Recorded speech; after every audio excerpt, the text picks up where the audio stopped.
NDA के कार्यकर्ताओं का बैठक चल रहा है। चुनाव अभियान की शुरुआत सभी लोकसभा क्षेत्रों में हो गई है और उसी क्रम में सिवान लोकसभा के भी विभिन्न प्रखंडों के अंदर एनडीए के कार्यकर्ताओं का सामूहिक बैठक हो रहा है, जो बैठक पंचायतों से होते हुए बूथों तक होने वाला है।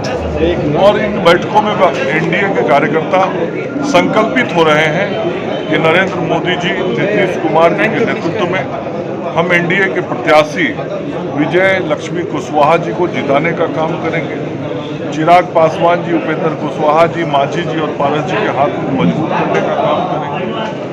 और राज्य के अंदर संपूर्ण 40 लोकसभा क्षेत्रों में और सिवान में भी जिस प्रकार से जनमानस का सहयोग मिल रहा है, समर्थन और आशीर्वाद मिल रहा है, वो स्पष्ट संकेत दे रहा है कि एनडीए की प्रत्याशी की एक बड़ी जीत सिवान लोकसभा के अंदर जनता के आशीर्वाद से मिलने वाला है। और स्थिति ऐसी बन गई है कि संपूर्ण सारण प्रमंडल को देखें तो सारण प्रमंडल के 3 सीटों पर महागठबंधन को अभी तक प्रत्याशी भी नहीं मिल पा रहा है। ना तो सिवान में मिला है, ना गोपालगंज में मिला है, ना महाराजगंज में मिला है। अभी भी वो लोग प्रत्याशी ढूंढो अभियान में लगे हुए हैं और स्थिति है कि कोई प्रत्याशी का टिकट लेने तक को तैयार नहीं, क्योंकि जन भावना जो है उसको राजनीतिक कार्यकर्ता चाहे किसी भी दल में हो वो समझ रहे हैं और सभी को मालूम है कि आम जन नरेंद्र मोदी जी को फिर से प्रधान सेवक बनाना चाहता है। इसलिए आप देख रहे होंगे कि एक केवल प्रखंड के प्रमुख कार्यकर्ताओं की बैठक है, कितनी बड़ी संख्या में और कितने उत्साह के साथ यहाँ कार्यकर्ता इकट्ठा है। यही संकेत देता है कि लोगों का आशीर्वाद कैसे मिल रहा है और 4 जून को सिवान का परिणाम एनडीए के पक्ष में कितना मजबूती से आने वाला है। मुद्दा क्या है सर? बड़ी बात है कि आरजेडी के एक बड़े नेता विशेम पटेल जी आज आरजेडी से त्याग पत्र दे दिए, इस्तीफा दे दिया। देखिए, आरजेडी की ही बात केवल नहीं है, महागठबंधन के अंदर बैठे हुए विभिन्न दलों के नेता आज उस गठबंधन को छोड़ के बाहर जा रहे हैं। कल ही कटिहार से राज्यसभा के सांसद जो राजद से थे, उन्होंने भी पार्टी से इस्तीफा दिया है। कांग्रेस पार्टी से भी लोगों के इस्तीफा देने का सिलसिला चल रहा है। पूर्व प्रदेश अध्यक्ष तक भारतीय जनता पार्टी में आ गए। तो महागठबंधन के अंदर भगदड़ मचा हुआ है। इसलिए कि उन दलों के कार्यकर्ता ये बात महसूस कर रहे हैं कि महागठबंधन में कुछ बचा नहीं है, केवल भ्रष्टाचारी बचे हैं, विकास विरोधी बचे हैं।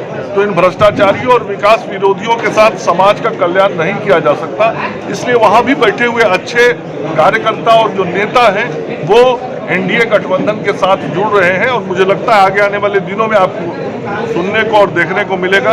अभी और कई प्रमुख नेता उस गठबंधन के एनडीए घटकों के साथ जुड़ेंगे। सर, आपने भ्रष्टाचार की बात की, इलेक्ट्रो बॉन्ड को लेकर के विपक्ष हमलावर है। इसका घोषणा पत्र जारी कर रहे हैं। मुझे तो हंसी आती है, जो व्यक्ति 23 सीट पे चुनाव लड़ रहा है, 543 का लोकसभा है, 543 के हाउस में जिसका उम्मीदवार ही 23 जगह से लड़ने वाला है, किस चीज का घोषणा पत्र जारी कर रहा है ये मुझे नहीं समझ। भ्रष्टाचार का आपने बात की, इलेक्ट्रोल बॉन्ड को लेकर के जो विपक्ष है वो काफी मुद्दा उठा रहा है कि एक तरफ से मोटा चंदा लिया गया है। विपक्ष को ही बताना चाहिए पहले कि उनके घटकों में जितने नेता हैं, कितने नेताओं पर ईडी का एफआईआर है, कितने नेताओं पर सीबीआई का एफआईआर है, कितने नेताओं के घरों से नगद कितना करोड़ रुपया नगद मिला है।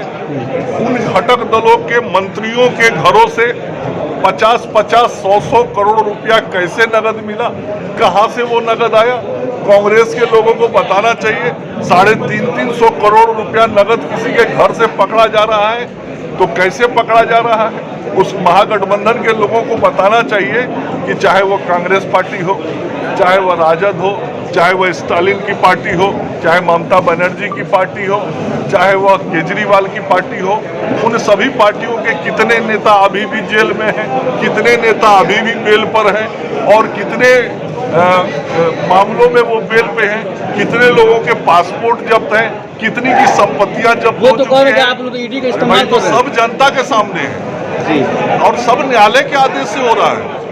ये सरकारी एजेंसियां जो कई कार्रवाई जो कर रही है वो न्यायालयों के निर्देश पे हो रहा है, और अंततः तो ये लोग न्यायालय में जा रहे हैं। केजरीवाल तो न्यायालय में, सभी न्यायालय में हुआ है। यदि एजेंसियां गलत होती तो न्यायालय से न्याय मिला होता। न्यायालय भी तो कह रहा है कि तुमने भ्रष्टाचार किया है, न्यायालय भी कह रहा है कि आपने जो आबकारी नीति में परिवर्तन किया वो कहीं ना कहीं गड़बड़ होता हुआ प्रतीत मिल रहा है, कहाँ उनको राहत मिल रहा है।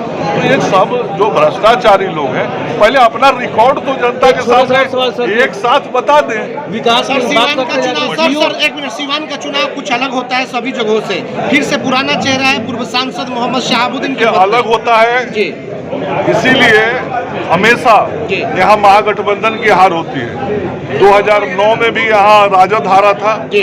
14 में भी नरेंद्र मोदी जी जीते थे, 19 में भी नरेंद्र मोदी जी जीते थे, और 24 में भी नरेंद्र मोदी जी और नीतीश कुमार जी जीते हैं। लेकिन इस बार निर्दलीय लड़ रही है ना साहब, इस बार भाई मैं महागठबंधन कह से रहा नहीं है। हूँ तो मैं तो कह रहा हूँ आपको, हमेशा सिवान की जनता का आशीर्वाद मोदी जी को मिला है, नीतीश जी को मिला है, फिर सिवान की जनता मोदी जी और नीतीश जी को ही आशीर्वाद देगी, एनडीए के नेताओं को आशीर्वाद देगी।